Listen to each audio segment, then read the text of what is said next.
Alkitab adalah Raja Salomo, seorang putra Raja Daud yang kemudian menjadi raja ketiga kerajaan Israel setelah Saul dan Daud, ayahnya. Ibunya bernama Betsheba binti Eliam. Riwayat Salomo terutama diketahui dari Alkitab Ibrani dan Perjanjian Lama. Di Alkitab diyakini paling bijaksana. 1 ayat 1 sampai 3 bahkan Raja Salomo dikisahkan sebagai raja yang bijaksana. Kebijaksanaan salah satu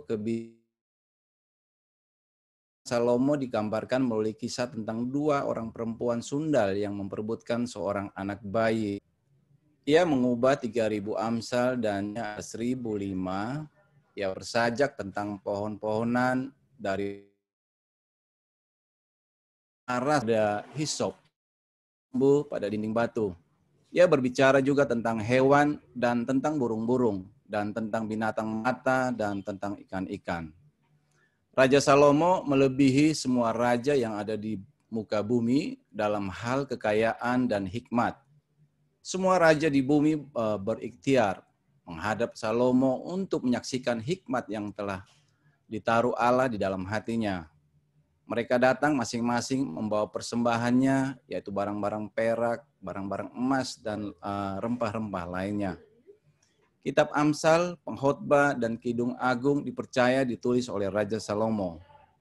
Dari begitu banyak hal catatan Alkitab tentang Salomo, kita bisa belajar bersama beberapa kelebihan dan kekurangan yang dimiliki oleh Salomo. Yang pertama adalah kekurangan yang akan saya sampaikan. Salomo senantiasa mengikuti keinginannya sendiri. Hikmat dari Allah dipakainya untuk memperkaya dirinya dengan harta benda yang begitu luar biasa. Sedangkan Tuhan menghendaki hikmat yang dikaruniakan kepadanya untuk banyak perkara ilahi, lebih daripada sekedar mengumpulkan kekayaan materi. Salomo memuaskan hawa nafsunya. Ia gagal mengendalikan kedagingannya sesuai kehendak roh di dalam 1 Raja-Raja 11 ayat 1 sampai 3. Salomo gagal mengekang nafsu birahinya. Raja Salomo memiliki istri 700 dan gundiknya 300. Semuanya itu adalah orang asing. Ia melanggar firman Allah. Istri-istri ini menarik hatinya lebih daripada Tuhan. Suatu perkara kekejian di hadapannya.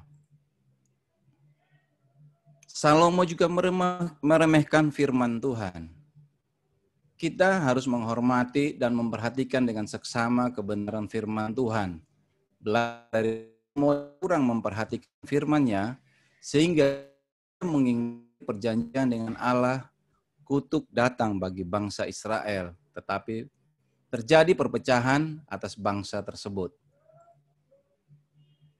Kelebihan dari tokoh Salomo atau Raja Salomo, pertama, Salomo adalah orang yang paling berhikmat di bumi. Ketika Tuhan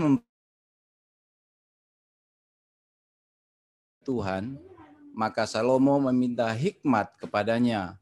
Salomo merasa belum punya pengalaman sebagai Raja Israel.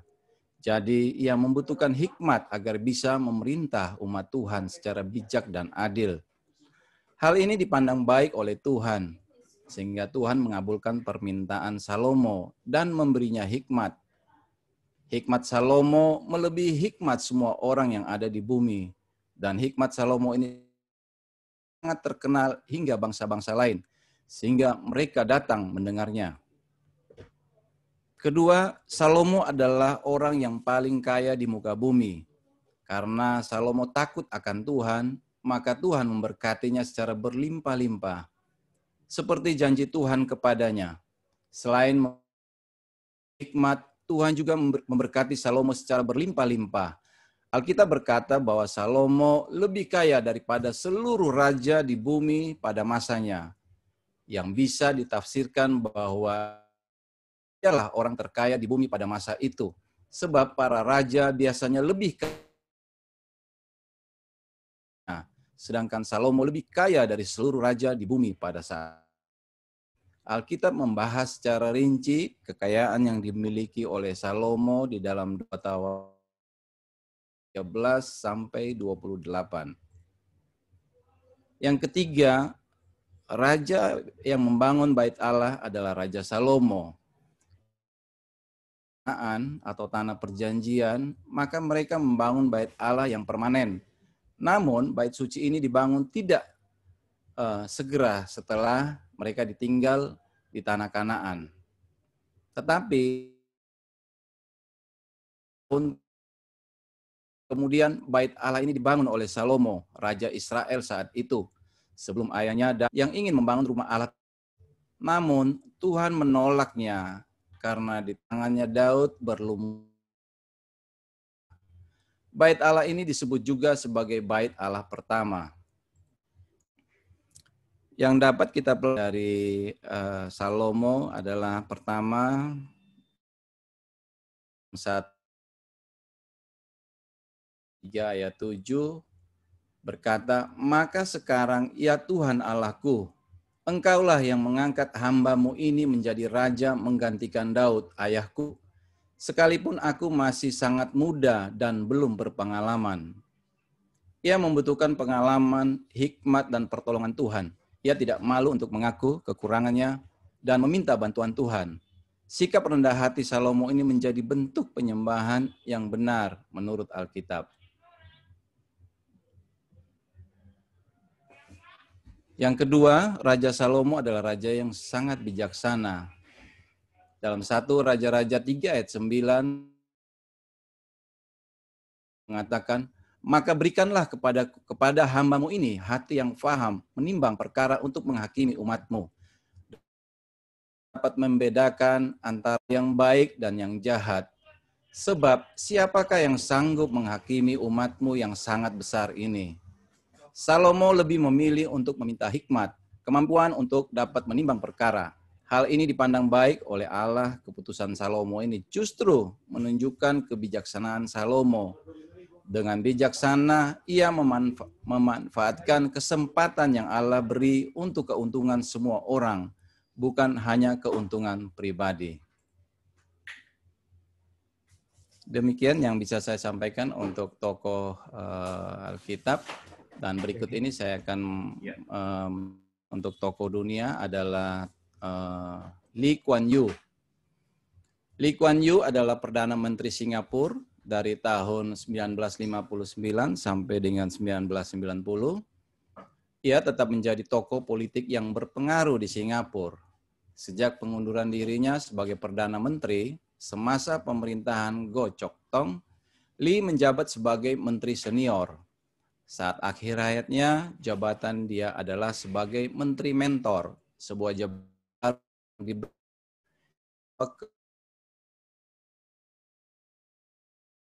menjadi Perdana Menteri ketiga pada tanggal 12 Agustus 2000. Selama masa kepemimpinan Lee, sepanjang 3 dasawarsa berkembang dari negara golongan dunia ketiga menjadi salah satu negara maju. Walaupun dia mempunyai sedikit penduduk dan minimnya sumber daya alam, Lee kerap berkata bahwa sumber daya alam Singapura ketekatan dalam bekerja. Mati oleh banyak rakyat Singapura, terutama generasi lansia yang mengingat karakter kepemimpinannya yang bersemangat selama kemerdekaan dan Malaysia. Lee diakui sebagai arsitek kemakmuran Singapura pada masa kini, meskipun peran itu juga dilaksanakan oleh Menteri Goh Keng Swee yang mengusungi bidang ekonomi. Kekurangan daripada Lee Kuan Yew adalah beliau seorang otoriter. Lee keras mengatur seluruh aspek hidup masyarakat Singapura. Ia tidak memberi tempat bagi oposisi. Lee menekan partai politik, mengendalikan media, ia menciptakan berbagai, misalnya melarang warganya mengunyah permen karet. Kelebihan dari tokoh Lee Kuan Yew, Lee merupakan seorang pemimpin yang karismatik dan juga transformasional karena mampu memotivasi rakyat Singapura dan membuat kemajuan besar sektor. Lee Kuan Yew telah mengubah Singapura secara drastis dengan melaksanakan visinya untuk membuat Singapura menjadi negara.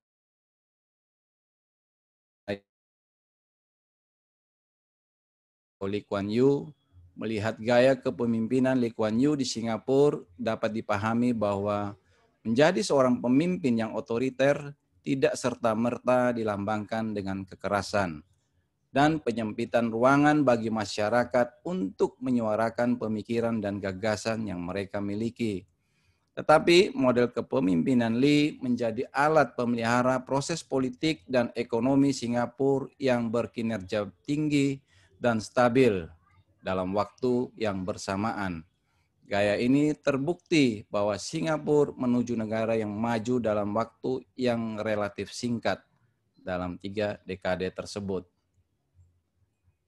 Demikian paparan singkat dari saya. Tuhan Yesus memberkati. Ya, berikan tepuk tangan untuk Pak Denny Sinatra. Ya, puji Tuhan. Bapak Ibu, bagus sekali paparannya dari Lee Kuan Yew tadi ya. Ini adalah Perdana Menteri ketiga tadi ya Pak ya. Ketiga betul Pak ya? Ya Pak. Perdana Menteri ketiga tadi ya. Sayang saya lihat teman-teman belum ada Mother Teresa ya. Mother Teresa yang disampaikan. Oh iya. Karena Mother Teresa itu kalau dibahas sangat-sangat memberkati sebetulnya. Sayang sekali teman-teman tidak ada yang ngambil Mother Teresa, tapi tidak ada masalah. Supaya kita semua nanti ada satu lagi. Kita sebelum kita akan berlanjut, tolong teman-teman kita foto dulu ya. Kita foto dulu ya. Difoto dulu, nggak apa-apa ya. Kita di screenshot, tolong Sitov di screenshot ya. Yang ganteng wajahnya senyum ya. Wajahnya senyum Bapak Ibu. Mari kita screenshot. Ya Pak, benar Pak.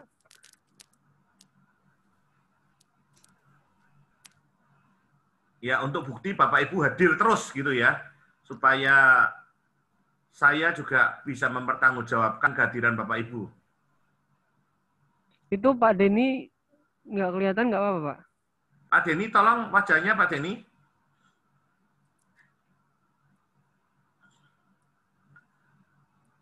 Pak Denny. Webcam saya rusak Pak. Oh iya, maaf Pak. Oke. Ya. Yang tadi tidak apa-apa Pak. Ya, Bu sebentar, Bu Martini belum masuk juga. Ya, silakan enggak apa-apa. Sudah Pak. Ya, wajahnya enggak ada namanya kok. Silakan. Ya, 1, 2, 3. Sekali lagi. 1, 2, 3. Ya, nanti dikirim ke grup ya, Kitaf ya. Oke, Ya, yang terakhir dulu sebelum saya nanti akan berikan sesuatu buat Bapak Ibu. Yang terakhir siapa? Pak Rudi. Pak Rudi, silakan Pak Rudi Dara. Saya, Pak. Ya, mari Pak.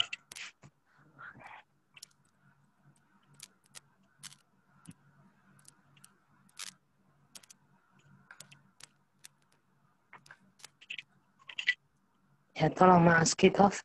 Oh ya, lupa Pak, sorry.